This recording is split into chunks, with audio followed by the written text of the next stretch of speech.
the History Channel original podcast. History This Week, August 15th, 1915. I'm Sally Helm. J.T. Dubois has been thinking a lot about sharks. He's recently wrapped up his post as the American Consul General to Singapore.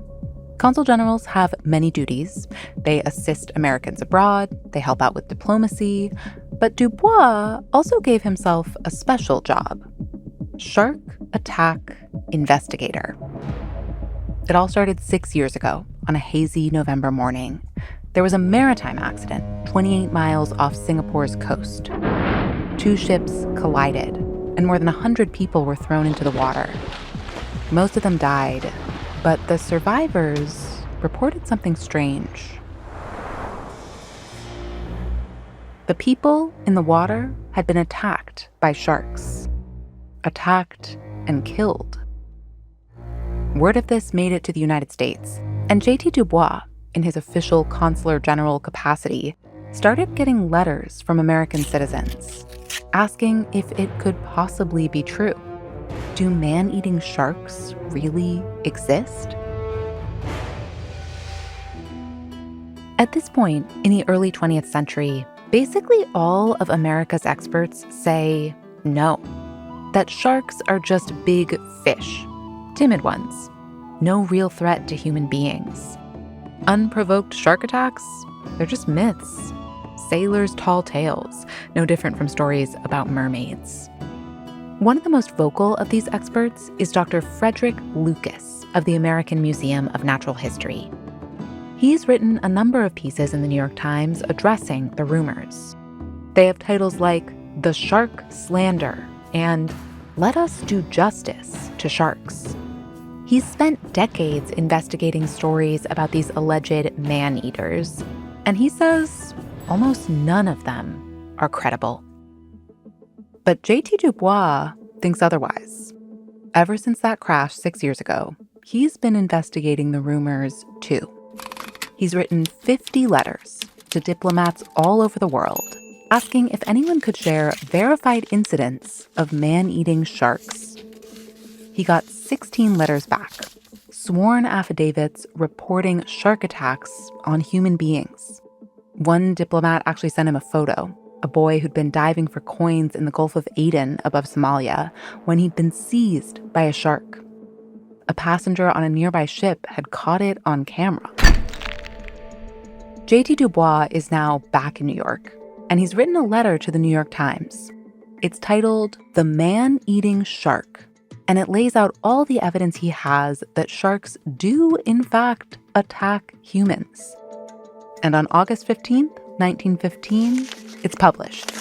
Page 12, one little letter saying that the experts are wrong, that man-eating sharks do exist. Not a lot of people take notice. J.T. Dubois doesn't single-handedly change the story about these big, timid fish. But the following summer, just across the river in New Jersey, a series of mysterious attacks will radically change the conversation and lead to a giant sea change in our feelings about sharks. Today, shark attacks on the Jersey Shore. What happens when the myth of the man-eater becomes real?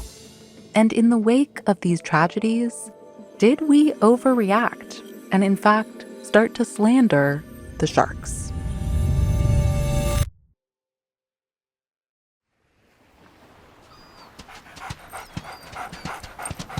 July 1st, 1916, 6:30 p.m.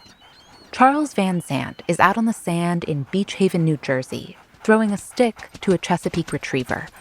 Charles Vanzant was a 23-year-old stockbroker who had just gotten out of University of Pennsylvania. That's Richard G. Fernicola, author of the book 12 Days of Terror, and a proud Jersey Shore resident. He tells us Charles has just arrived in Beach Haven with his family. They're staying at a fancy hotel with seaside tennis courts and white-gloved waiters serving tea.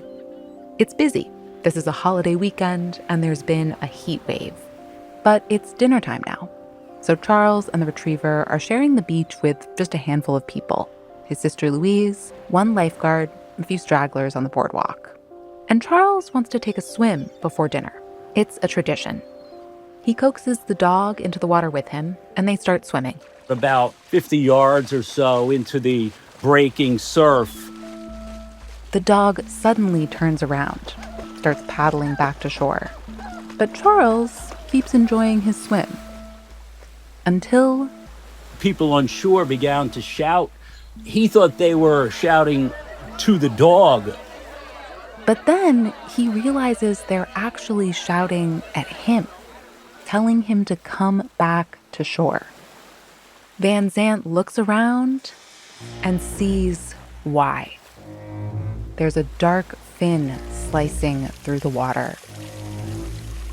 Vanzant gets a few strokes in, but then the people on shore watch in horror as the water around him turns red. A man rushes into the water and tries to pull Vanzant towards the beach, but something pulls back. More men rush to help. A human chain was formed on shore to get out to Charles and drag him onto the beach. They did get him onto the dry sand, and his sister was there, and a medical student was there. His father was ultimately summoned. His sister Louise said she looked at the wound and she thought his leg was virtually torn off. Someone rips the hem from a woman's skirt, an improvised tourniquet. But what next? The boy won't make it to the hospital. They carry him into the hotel and call a medic. But within an hour, the blood loss is too great. Charles Vanzant dies on the hotel manager's desk. News of Vanzant's death travels up and down the shore. It's shocking, tragic, and it's also a mystery. What on earth just happened? Everyone was convinced that this man had met a horrible fate, but many people were speculating as to what the exact culprit was. Today, we've seen Jaws. We jump right to a shark. But at this time, as far as people know, sharks have never killed anyone. At least, not stateside. So even though eyewitnesses actually report that it was a shark, people just aren't sure. People speculated that it could have been a giant sea turtle or a killer mackerel or even a submarine propeller or something of that nature. Or if it was a shark, that shark must have been going after the dog. Maybe it just bit Vanzant by accident. They thought it was a once-in-a-lifetime freak incident. So, nothing to worry about. Freak accidents don't happen twice. July 6th. Up the coast in Spring Lake, Bell Captain Charles Bruder has spent the morning sweating, lugging guests' heavy bags all over a different luxurious hotel. But now, it's here, the best part of his day. Bruder is going for his lunchtime swim. He would go out and enjoy the surf with the elevator runner on a daily basis to get out of the stifling heat at the hotel. Staff aren't allowed in the crowded guest bathing area. They have their own spot up the beach. And even though Bruder has heard about the death down in Beach Haven, he's not really scared. Why would he be? He's swum with plenty of sharks out in California, and they'd always been afraid of him. So Charles Bruder dives into the water. He ventured out beyond the lifelines And heads for the open sea. If there's one thing that's true about every single person in history, it's that they slept. I'm pretty sure Cleopatra had some pretty fancy bedding in her day, but even the Queen of the Nile would have traded up for Buffy. Now, as host of a history podcast, I've read a lot about how people used to sleep. Straw mattresses, lumpy feather beds, itchy wool blankets. Blech. Let's just say we've come a long way. And Buffy might be the peak of that evolution. Buffy's eucalyptus-based fabric keeps you cool where it counts. No tossing and turning. It pulls heat away from your core so you sleep through the night, like a pharaoh in a pyramid. I'm using the Buffy eucalyptus sheets right now. Soft ivory color, buttery texture, they feel so luxurious. Even in these hot summer months, I feel so comfortable in these sheets. Not sweaty or too hot at all. They're soft, but they stay on the bed. They don't slip off onto the floor. You know what I'm talking about. And the smoothness? It's not just soft. It feels like I'm at a spa. Chemical-free, gentle on skin. It's like wrapping yourself in a cloud. And here's what really sets them apart. Buffy backs every item with a 3-year warranty. Yeah, 3 years. Most brands stop at 1. Rips, stains, defects, covered. Get 20% off your first Buffy order using code HTWPOD at buffy.co. That's 20% off when you use the code HTWPOD at buffy.co. Buffy.co, code HTWPOD. 100 years ago, if you needed help with your mental health, your options were limited. Maybe a long train ride to the nearest city, weeks waiting for an appointment, and a bill that could make you even more stressed. Today, we have something those folks in the past could only dream of: Rula. Rula makes high-quality mental health care from licensed professionals easy, affordable, and accessible. They partner with over 10,000 vetted therapists and psychiatrists nationwide, matching you with the right provider based on your needs, preferences, and even your state's requirements. They also take most major insurance plans, and sessions can cost as little as $15.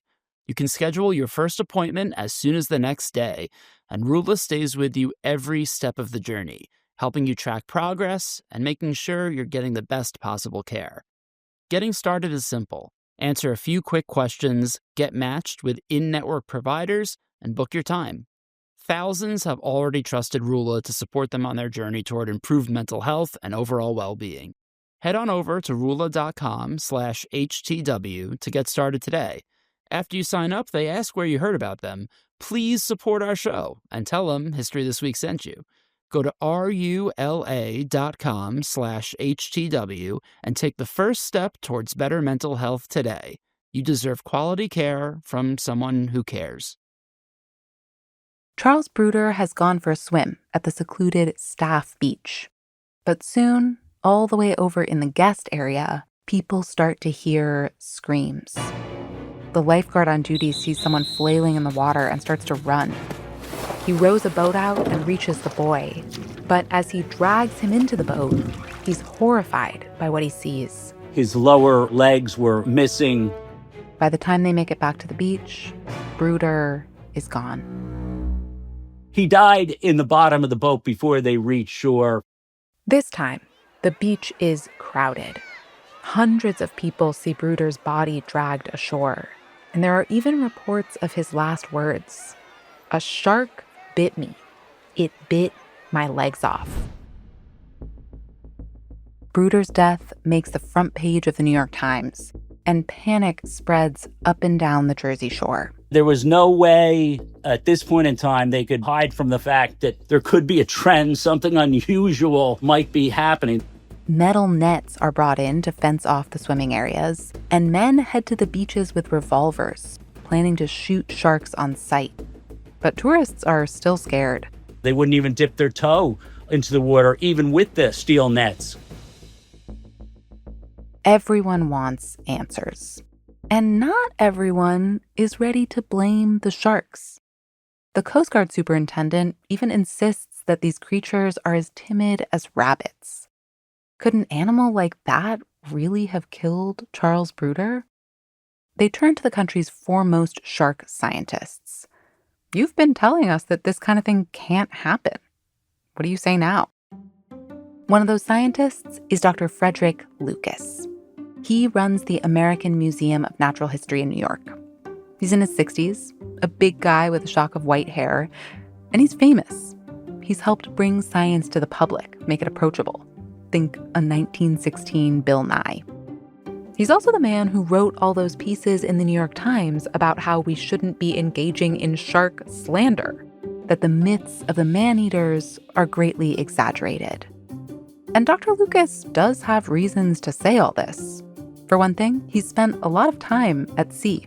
His dad was a Boston Clipper ship captain. Lucas himself had gone around the world several times and never experienced any type of shark attacks. He's heard rumors about these attacks for decades, and he's investigated them. But time and time again, his findings are the same. The reports aren't credible. He definitely didn't trust the newspapers to get the science right. They loved a good story too much. A few years ago, he'd even gone to Georgia to investigate what the papers claimed was a giant cliff-dweller mummy, only to find a construction made of paper and cow's teeth. This Jersey Shore story, he felt, was probably no different.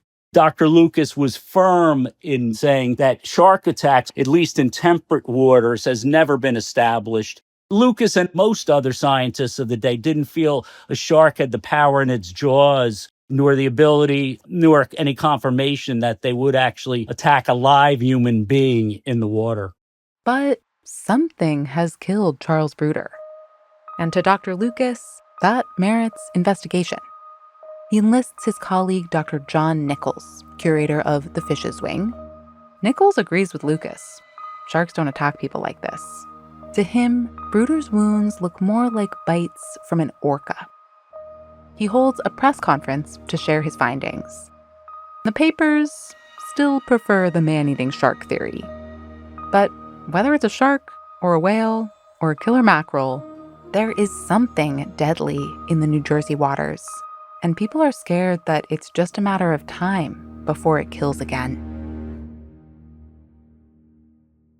Over in Matawan, New Jersey, this summer feels more or less like any other, because Matawan is not a beach community. The town of Matawan was very small, very close, a very nice community, more of a farm community.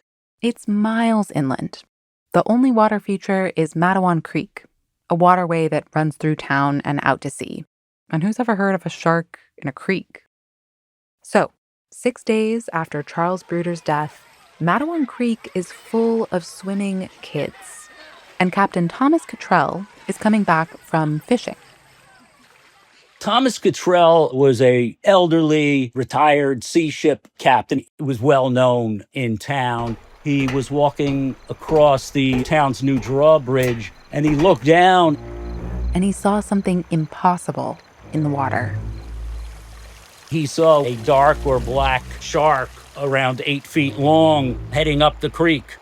A shark in Matawan Creek. He thought he might have been hallucinating, but the workmen on the bridge corroborated the same sight. Cottrell rushes to the closest phone. And the first person he called was John Mulsoff, the chief of police. Mulsoff is also the town's barber. It's a small community. And when Cottrell tells him what he's seen, it doesn't go over well. He was greeted with laughter, almost amusement, from Chief Mulsoff and other town residents who had heard about this so-called shark.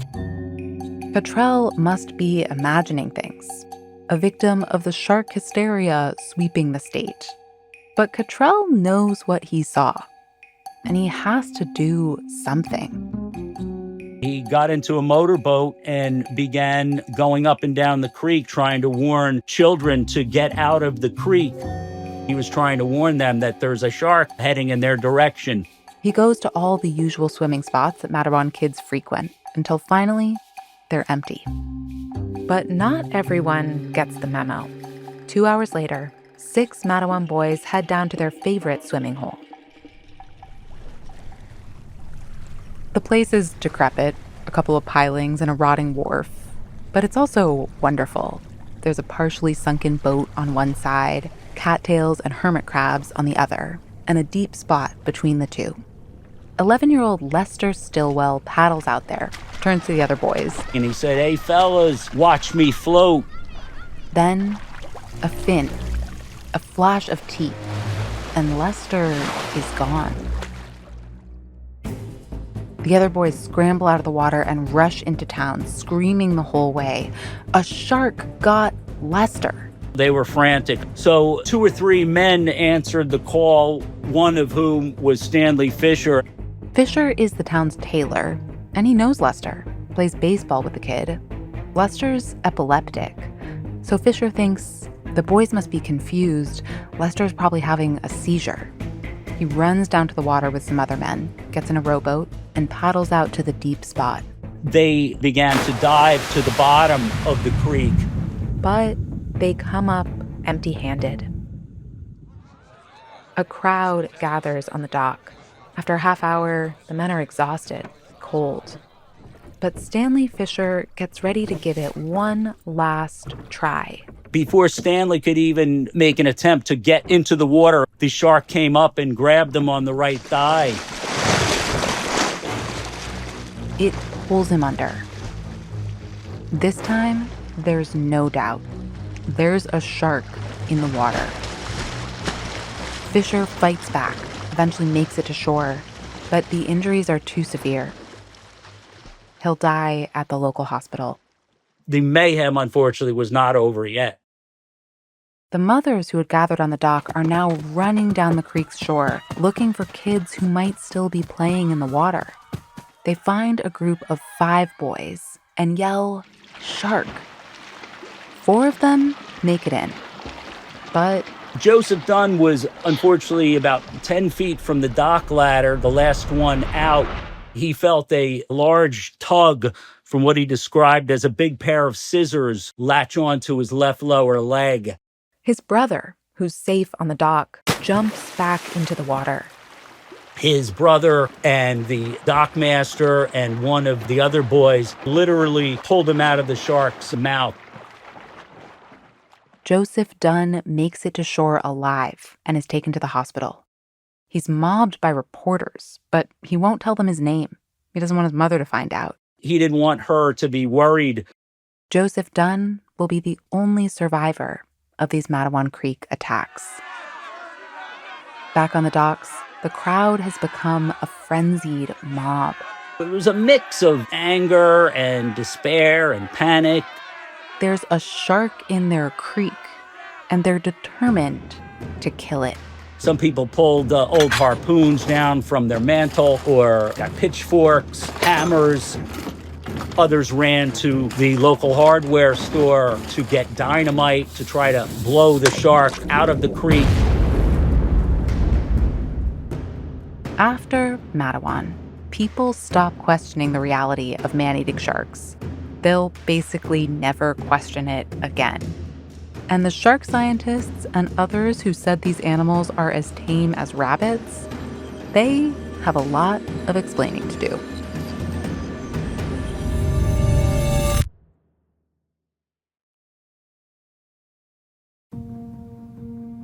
Three days after Matawan, the shark-killing frenzy will make the front page of the Washington Post.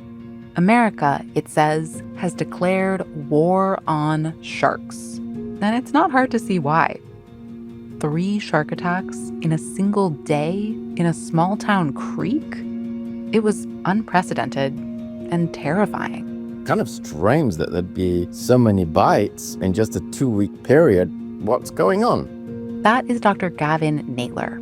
He's director of the Florida Program for Shark Research at the Florida Museum of Natural History.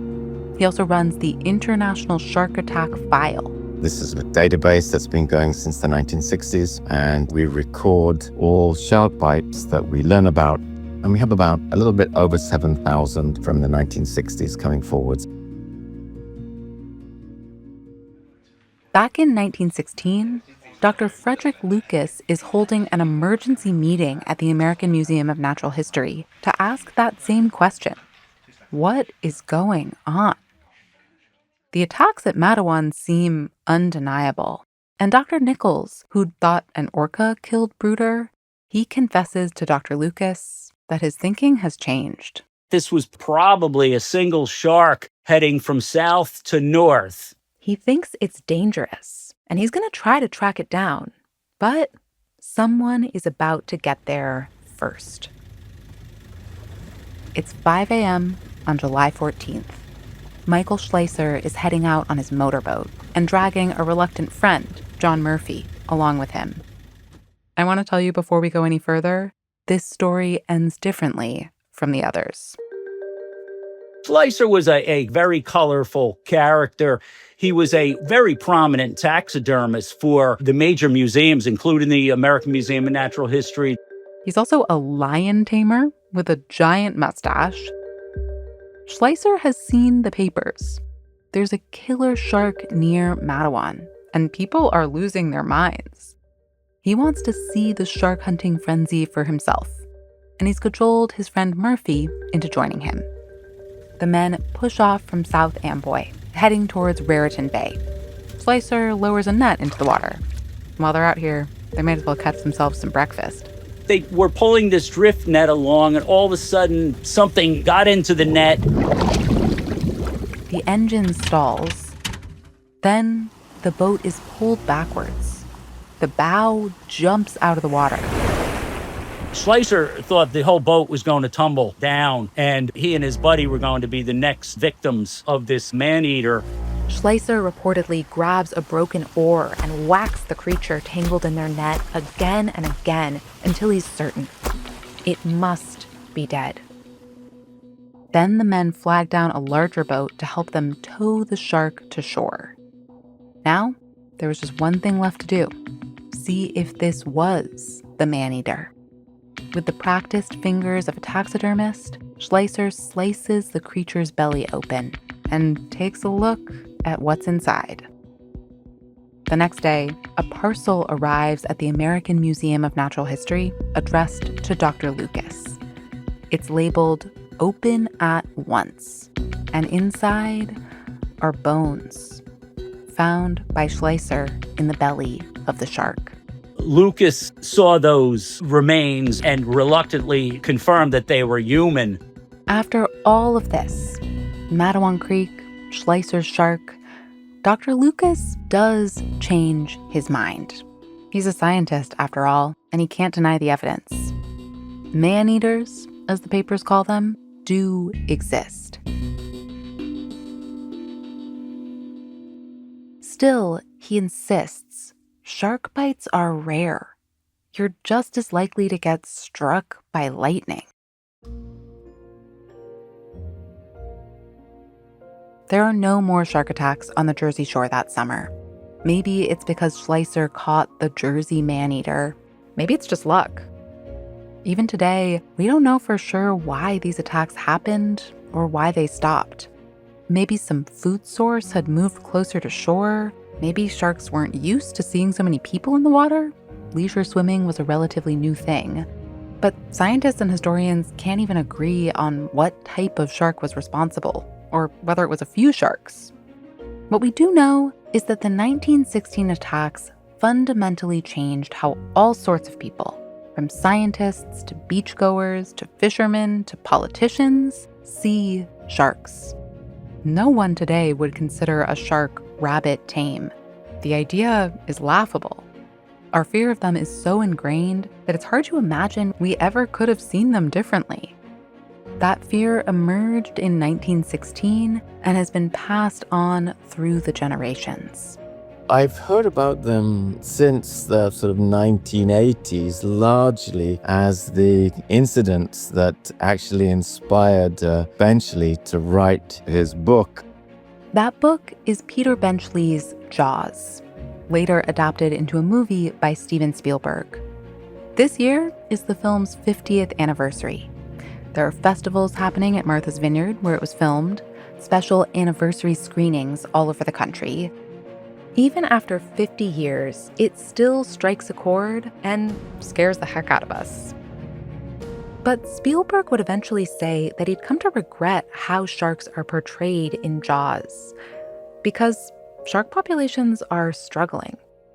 Humans are responsible for an estimated 100 million shark deaths each year, and our fear of them is part of that.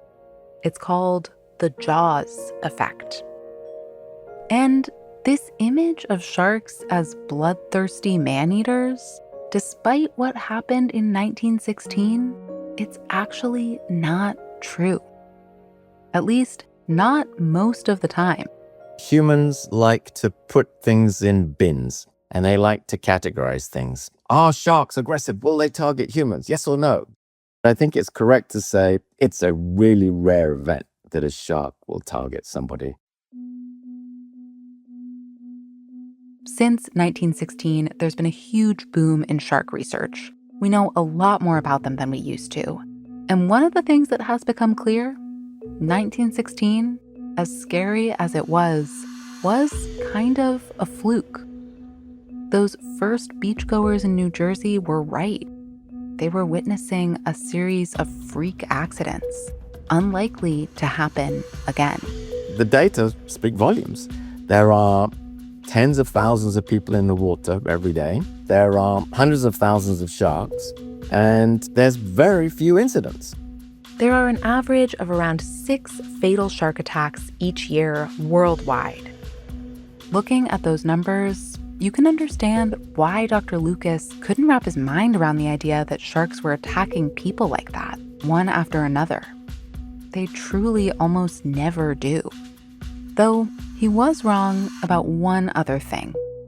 Your chance of getting bitten by a shark isn't quite like getting struck by lightning. It's in fact way less likely. Thanks for listening to History This Week, a Back Pocket Studios production in partnership with the History Channel. To stay updated on all things History This Week, sign up at historythisweekpodcast.com. And if you have any thoughts or questions, send us an email at historythisweek@history.com. Special thanks to our guests, Richard G. Fernicola, author of 12 Days of Terror, and Dr. Gavin Naylor, director of the Florida Program of Shark Research at the Florida Museum of Natural History. We also reference the book Close to Shore by Michael Capuzzo. This episode was produced by Katherine Isaac. It was sound designed by Dan Rosado and also produced by me, Sally Helm. For Back Pocket Studios, our executive producer is Ben Dickstein. From the History Channel, our executive producers are Eli Lehrer and Liv Fiddler. Don't forget to follow, rate, and review History This Week wherever you get your podcasts. And we'll see you next week.